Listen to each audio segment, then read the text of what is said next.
Head over to Israel, see what's happening in Israel. Oh, guys, happy 4th of July weekend for all our friends down in America. Just wanted to send a shout out to our American friends south of the border here. All right. Over 100 BBC writers, that's Britain broadcasting crap, writers were forced to publish pro-Israeli content despite facts and personal convictions about genocide in Gaza.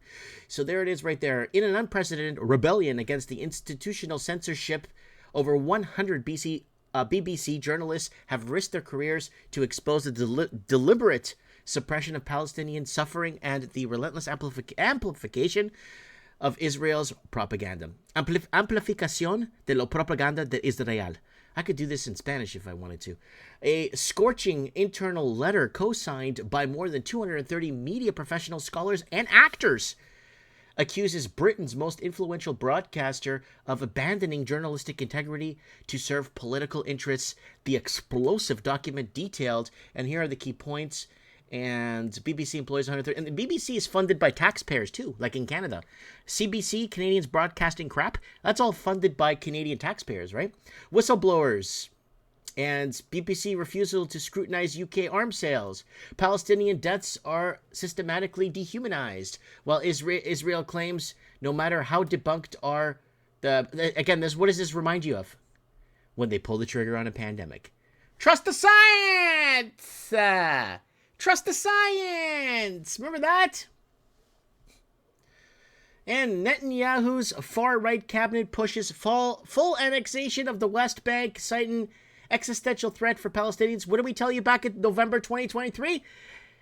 That it's going to become an American overseas territory. Oh, yeah. Israeli ministers from Netanyahu's Likud party demanded immediate annexation of the West Bank, calling Palestinian statehood an existential threat after Hamas October 7 attack. Now, we're going to go into that real quick. Actually, we're going to go into that after the attack. The next day, we made a video. How Hamas got played. Was the attacks on Israel by chance or perfect timing? And we showed you how Netanyahu was supposed to be prosecuted by a family that accidentally died in a car crash. And there's the protests that we were covering for months.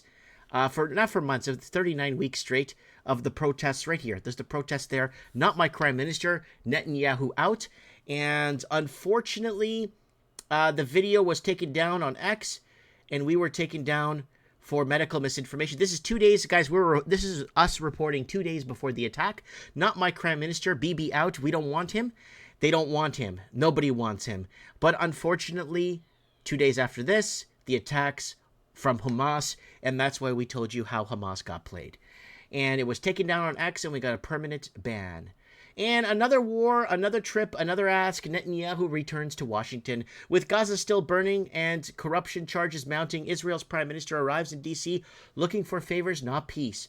And fresh off a bruising 12-day war with Iran, Israeli Prime Minister Benjamin Netanyahu is flying back to Washington. This will be his third visit to the U.S. since Donald Trump returned to the White House, but arguably the most consequential for Netanyahu. It's more than a diplomatic courtesy call. It's a chance to cash in on battlefield momentum, convert military theatrics into political capital, and solidify his standing with Israel's most crucial ally. So that's what's happening right there. They have a fragile public mandate, American pressure, hostages first, victory later. It's diplomatic back-channeling and military signals. Lots of stuff going on, folks. And we told you. We made it clear.